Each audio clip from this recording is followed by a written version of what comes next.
ജീവിതത്തിൽ ഇനി മുന്നോട്ട് ഒരു വഴിയുമില്ല എന്നറിയുമ്പോൾ പലരും ജീവിതം അവസാനിപ്പിക്കാൻ ശ്രമിക്കുന്നവരാണ്.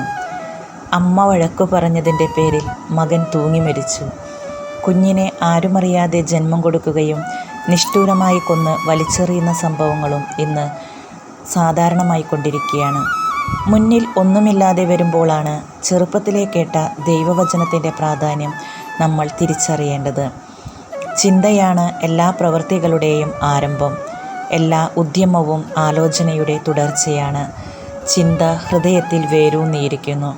പ്രഭാഷകൻ 37-16 ഹാഗാറും കുഞ്ഞും ബൈബിളിൽ കാണുന്ന കഥാപാത്രങ്ങൾ. അബ്രാഹാം കുറെ അപ്പവും ഒരു തുകൽ സഞ്ചിയിൽ വെള്ളവും എടുത്ത് ഹാഗാറിൻ്റെ തോളിൽ വെച്ചു കൊടുത്ത് പറഞ്ഞുവിടുന്നു. അവൾ ബേർഷെബ മരുപ്രദേശത്തെത്തി. ഭക്ഷണവും വെള്ളവും കഴിഞ്ഞ് കുഞ്ഞ് മരിക്കുന്നത് കാണാൻ വയ്യാതെ ഇരിക്കുന്നു. ആ കുഞ്ഞിൻ്റെ കരച്ചിൽ ദൈവം കേൾക്കുന്നു. ഉൽപ്പത്തി 21-19 പറയുന്നു, ദൈവം അവളുടെ കണ്ണു തുറന്നു. അവൾ ഒരു കിണർ കണ്ടു. അവൾ തുകൽ സഞ്ചി നിറച്ച് കുട്ടിക്ക് കുടിക്കാൻ കൊടുത്തു. 1000 കുഞ്ഞുങ്ങളുടെ അമ്മയുടെ കഥ മുന്നെവിടെയോ വായിച്ചിട്ടുണ്ട്. മഹാരാഷ്ട്രയിലെ വർധ ജില്ലയിൽ ജനിച്ച സിന്ധൂതായ്. പഠിക്കണമെന്ന് വളരെ ആഗ്രഹമുണ്ട്. കന്നുകാലി വളർത്തൽ മാത്രമുള്ള മാതാപിതാക്കൾ 10 വയസ്സിൽ തന്നെ അവളെ തന്നേക്കാൾ 20 വയസ്സിന് മുതിർന്ന ശ്രീഹരി സബ്കലിനെ വിവാഹം ചെയ്തു കൊടുത്തു. ഭർത്താവ് തികഞ്ഞ മദ്യപാനിയും കന്നുകാലി വളർത്തലും ജോലി.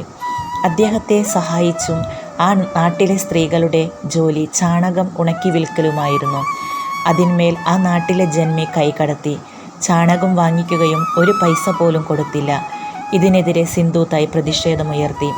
ആ പ്രതിഷേധം കളക്ട്രേറ്റിലെത്തി അനുകൂലമായ നടപടിയും സ്വീകരിച്ചു. അമർഷം പൂണ്ട ജന്മി ഭർത്താവിനെ മതിവരുവോളം കുടിപ്പിച്ച് പൂർണ്ണ ഗർഭിണിയായ സിന്ധുവിൻ്റെ വയറ്റിൽ വളരുന്നത് അയാളുടെ കുട്ടിയല്ലെന്ന് പറഞ്ഞുകൊടുത്തു.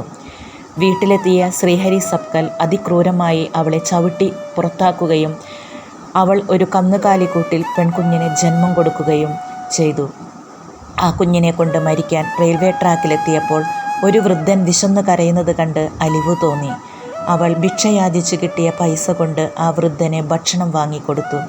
അതുപോലെ തൻ്റെ കുഞ്ഞിനെയും വളർത്താമെന്ന് അവൾക്ക് ചിന്തയുദിച്ചു. അവൾ പാട്ടുപാടി അവിടെ കണ്ട കുറേ മക്കൾക്ക് സഹായമാവുകയും ചെയ്തു.